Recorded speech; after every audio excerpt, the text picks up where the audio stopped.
करते हैं। पहला क्वेश्चन यहाँ पर आ रहा है कि पौधों में वाष्पोत्सर्जन तो किस समय अधिक होने काम करता है। सबसे पहले हमको जानना पड़ेगा कि वाष्पोत्सर्जन होता क्या है।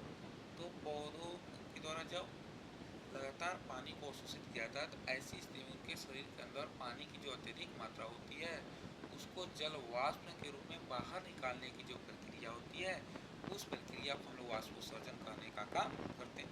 और वाष्पोत्सर्जन की जो क्रिया होती है इसको प्रायः ताप, हवा, वायु की आर्द्रता ये जो होते हैं प्रभावित करने काम करते हैं। इस प्रकार से अगर हम वाष्पोत्सर्जन की जो क्रिया होती है मुख्यतः दोपहर के समय में सबसे अधिक होने काम करती है, क्योंकि इस समय जो ताप होता है वो सबसे अधिक होने का काम करता है। नेक्स्ट क्वेश्चन आ रहा है कि निम्न में से कौन सा एंजाइम प्रोटीन का पाचन करता है। तो एमाइलेज जो होता है ये कार्बोहाइड्रेट का पाचन करने का काम करता है। लाइपेज जो होता है इमल्सिफाइड जो वसा होती है उसकी पाचन करने काम करती है। और यहाँ पे जो पेप्सिन होता है यह प्राय प्रोटीन का पाचन करने काम करती है, जबकि स्टार्च जो होता है यह माल्टोज के रूप में ब्रेक डाउन टूटने का काम करता है। अगला क्वेश्चन आ रहा है कि वृक्क से मूत्र मूत्राशय तक किसके द्वारा पहुंचाए जाने का किया जाता है। तो वृक्क से मूत्र जो होता है मूत्राशय तक मूत्रवाहिनी के द्वारा पहुंचाया जाता है, जबकि नेफ्रॉन जो होता है यह वृक्क की इकाई होने काम करती है। मूत्रमार्ग जो होते हैं ये भी प्राय उत्सर्जी तंत्र का भाग होता है। और महाधमनी जो होती है यह प्राय क्या करती है परिवहन तंत्र से संबंधित होने का काम करती है, जो रुधिर के परिवहन करने का काम करती है। अगला क्वेश्चन आ रहा है कि मनुष्य के हृदय में वाल्व का मुख्य कार्य क्या होता है। तो रक्त को शुद्ध करना। तो भाई तो रक्त को शुद्ध करने का काम तो ये करती नहीं है। दूसरा क्वेश्चन आ रहा है कि रक्त का एक दिशा में प्रवाह बनाए रखना। ये तो हो सकते हैं, प्रवाह तो बनाए रखती हैं। बैक फ्लो को रोकने काम करती हैं, वापस न जाए। ऑक्सीजन को पहुंचाना ये तो रक्त का कार्य है, वाल्व का कार्य। रक्त तो ये बनाती नहीं है। रक्त का निर्माण तो जो होता है यह प्राय अस्थि लाल अस्थि मज्जा के अंतर्गत होने काम करता है। तो यहाँ पर जो हमारा ऑप्शन बी है यह रक्त का एक दिशा में प्रवाह को बनाए रखने काम करता, अर्थात जो वाल्व पाए जाते हृदय में यह वापस रक्त जो वापस न आने काम करे उसको रोकने का काम करती हैं।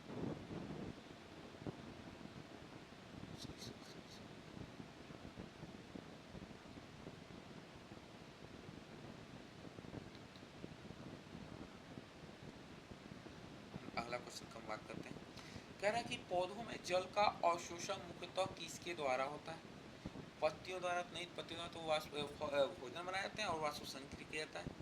तने पे प्राय पत्तियां फूल फल ये लगे होने काम करती हैं। मूल रोग जो होते हैं ये जड़ों पे पाए जाते हैं। बाल के जैसे समान संरचनाएं होने काम करती हैं, जिनके द्वारा जो पौधे होते हैं वह जल और खनिज तत्वों का अवशोषण करने का काम करते हैं। फूल की बात करते हैं तो फूल जो होता है यह पौधे का मुख्य जननांग होने का काम करते हैं, जिनमें पौधे के नर व मादा जननांग बनने का काम करते हैं। अगली बात हम करते हैं क्वेश्चन की। कह रहा है कि श्वसन के दौरान गैसों का आदान प्रदान कहाँ होता है। तो श्वसन के दौरान गैसों का आदान प्रदान श्वास नली में होता है, ये तो श्वसन तंत्र का एक भाग होता है। ब्रोंकी भी श्वसन तंत्र का एक भाग होता है। एल्वोलाई भी आने काम करते हैं, और एल्वोलाई के अंदर प्राय रक्त कह सकते हैं एल्वोलाई के अंदर ना कैपिलरीज रक्तवाहिनिकाओं की पतली पतली जाल पाई जाती हैं, जिनके द्वारा गैसों का आदान प्रदान होने का काम करता है। नसिका भी हमारे श्वसन तंत्र का एक भाग होने का काम करती है। अगला क्वेश्चन आ रहा है कि मनुष्य में यूरिया का निर्माण कहाँ होता है। तो वृक्क के अंदर तो यूरिन का फॉर्मेशन होता है, मूत्र का निर्माण होने का काम करता है। यकृत के अंदर प्राय यूरिया का निर्माण होने का काम करता है, और यही यूरिया वृक्क में पहुंचकर मूत्र में परिवर्तित होने का काम करती है। जबकि आमाशय में गैस्ट्रिक ग्लैंड पाई जाती हैं, ठीक है, या गैस्ट्रिक ग्रंथियाँ पाई जाती हैं, जिनके द्वारा HCl का सिक्रेशन होता है जो भोजन के माध्यम को अम्लीय बनाता है। ट्रिप्सिन एंजाइम का सिक्रेशन होता है जो प्राय प्रोटीन का पाचन करने काम करती हैं, ठीक है, सॉरी पेप्सिन पाई जाती हैं जो प्रोटीन का पाचन करती है। ट्रिप्सिन जो होता है वो छोटी आंत में प्रोटीन का पाचन में हेल्प करती हैं, ठीक है। इसके अतिरिक्त म्यूकस का सिक्रेशन करती हैं जो प्राय HCl से स्टोमच के आंतरिक भित्ति को सुरक्षा करने का काम करती हैं। हृदय जो होता है यह रक्त को हमारे शरीर के विभिन्न भागों में पंप करने का काम करती है। नेक्स्ट क्वेश्चन कह रहा है कि हृदय से शरीर के सभी भागों में रक्त ले जाने वाली बड़ी धमनी कौन सी होती है? फुफ्फुसी धमनी। फुफ्फुसी धमनी जो होती है यह प्राय हृदय से अशुद्ध रक्त को फेफड़ों में ले जाने का काम करती है। महाधमनी जो होती है यह प्राय शुद्ध रक्त को हृदय से शरीर के विभिन्न अंगों तक ले जाने का काम करती है हमारे शरीर के। वेना केवा की बात करते हैं तो यह हमारे शरीर के विभिन्न अंगों से अशुद्ध रक्त को एकत्रित करके प्राय हृदय तक ले जाने का काम करती है। और फुफ्फुसी जो शिरा होती है यह प्राय शुद्ध रक्त को फेफड़ों से हृदय तक लाने का काम करती है। अगला क्वेश्चन आ रहा है कि पौधों में गैसों का आदान प्रदान मुख्यतः किसके द्वारा होता है? तो पौधों में गैसों का आदान प्रदान जो होता है यह मुख्यतः रंग या स्टोमेटा के थ्रू होने काम करता है। लेकिन अगर हम जाइलम की बात कर रहे हैं तो जाइलम के द्वारा पौधों में जल और खनिज पोषक तत्वों का परिवहन होने का काम करता है। और जाइलम के द्वारा जो परिवहन होता है वह एक दिशीय होने का काम करते हैं। फ्लोएम के द्वारा प्राय पौधों में निर्मित जो खाद्य पदार्थ होते हैं इनका परिवहन होने काम करता है। और इनके द्वारा जो परिवहन होता है यह द्विदिशीय होने का काम करते हैं।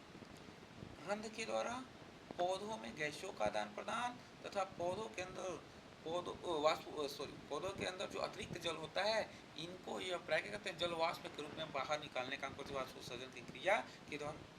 जबकि मूलरोम जो होते हैं इनके द्वारा जल व खनिज लवण का अवशोषण किया जाता है जड़ों के द्वारा।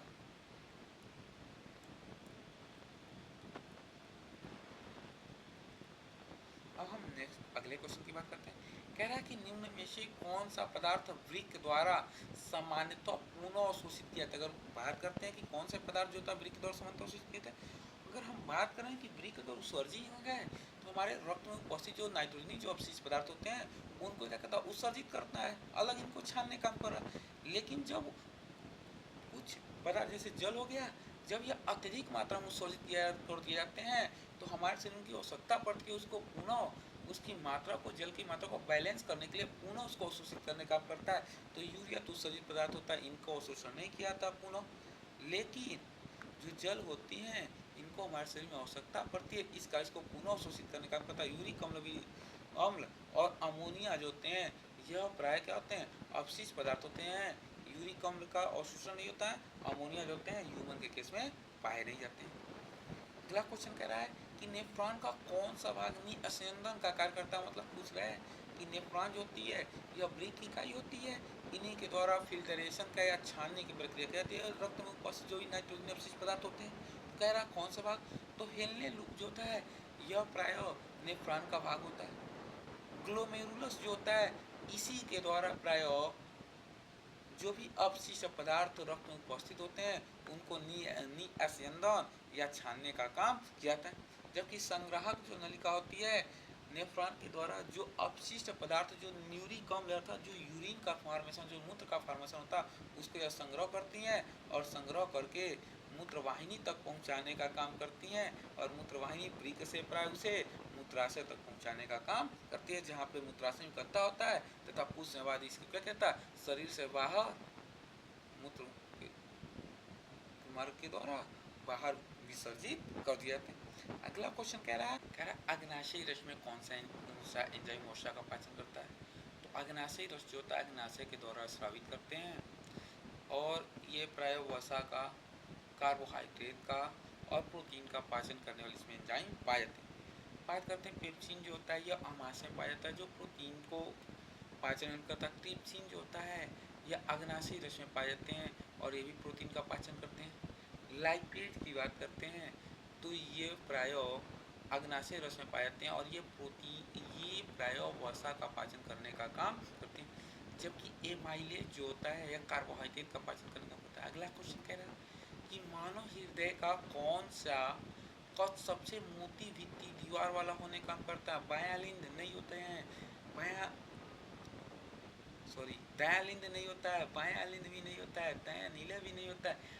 बाया नीलय जो होता है इसकी जो भित्ति होती है मानव हृदय की सबसे मोटी होने का काम करती है क्योंकि इसको सिकुड़ने के कारण ही जो शुद्ध रक्त होता है वह महाधमनी के द्वारा शरीर के विभिन्न भागों में प्रवाहित होने का काम करती है। नेक्स्ट क्वेश्चन की हम लोग बात करते हैं।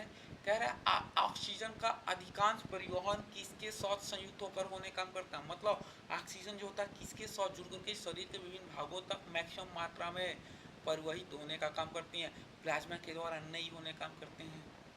हीमोग्लोबिन के साथ जो होता है ऑक्सीजन जुड़ने काम करता है और ऑक्सी हीमोग्लोबिन बॉन्ड बनाने काम करते हैं। और इस प्रकार से ऑक्सीजन का जो परिवहन होता है यह हमारे शरीर के विभिन्न भागों तक होने का काम करती है। प्लेटलेट्स जो होती है हमारे शरीर में थक्का बनने में सहायता करती हैं। श्वेत रक्त कणिकाएं जो होती हैं हमारे शरीर को विभिन्न प्रकार के जो रोगाणु होते हैं उनसे सुरक्षा प्रदान करने का काम करती है। अगला कुछ कह रहा, भोजन मनुष्य में भोजन का अधिकांश पाचन किस अंग में होने काम करती है। मुख में। मुख में तो भोजन का पाचन की शुरुआत होती है। यहाँ पे कार्बोहाइड्रेट का पाचन होने काम करता है। पहले लेने को पुछती आमाशय में भोजन जो होता है यहाँ पे प्रोटीन का पाचन होने काम करता है। छोटी आंत जो होता है इसमें हमारे भोजन का अधिकांश जो भाग होता है इसका पाचन होने काम करता है। जबकि बड़ी आंत में जो अर्धपचित जो भोजन होता है उससे जल व खनिज पोषक तत्वों का अवशोषण कहते हैं। अगला कह रहा है कि पित्त रस का निर्माण कहाँ पे होता है। अग्नाशय में नहीं, अग्नाशय में अग्नाशयी रस का निर्माण होता है। यकृत में जो होता है पित्त रस का निर्माण होता है और वहाँ से इसको पित्ताशय में पहुँचकर एकत्रित होने का काम करती है। आमाशय में प्राय आमाशयी ग्रंथियाँ पाई जाती हैं जो HCl, ठीक है, उसके बाद से पेप्सिन, ठीक है, और म्यूकोसा स्राव करते हैं। छोटी आंत में भोजन का पाचन होने का काम करते हैं। अगला क्वेश्चन है कि पौधों में जल के परिवहन का मुख्य कारण क्या होता है।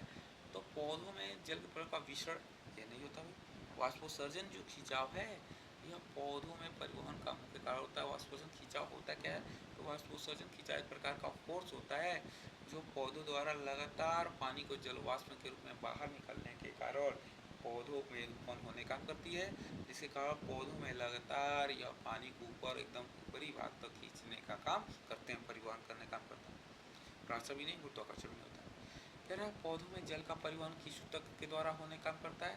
तो जाइलम जो होते हैं पौधों में जल तथा खनिज लवण का परिवहन करने काम करती हैं।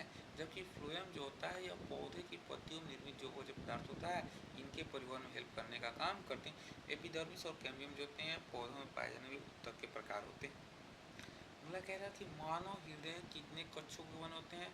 तो मानव हृदय जो होता है यह 4 कक्षों के मिलकर बने होने का काम करती। अगर हम मछलियों की बात करते हैं तो मछलियों का हृदय जो होता है 2 कक्षों का बना होता है। एम्फीबियन की बात करते हैं तो उनका हृदय 3 कक्षों का बना होने काम करता है। नेक्स्ट क्वेश्चन बात करते हैं। कह रहा है कि जैव प्रक्रम का मुख्य उद्देश्य क्या होता है। तो जैव प्रक्रम प्रजनन करना ये नहीं होने काम करती है। जैव प्रक्रम के अंदर प्रजनन भी आते हैं, वृद्धि भी आता है, ठीक है, लेकिन जैव प्रक्रम का मुख्य उद्देश्य जो होता है जीव का अनुरक्षण करना होता है, ठीक है। आज की वीडियो में जो आपके क्वेश्चन थे टेस्ट को समाप्त होते हैं। आप एक बार इन वीडियो को जरूर देखें और उनसे आप लोग आपने क्या गलतियाँ की उस गलतियों को सुधार करें और फिर अपने पढ़ाई को अच्छे से कंटिन्यू रखने का काम करें ताकि आपके बोर्ड परीक्षा में अधिक से अधिक नंबर आने का काम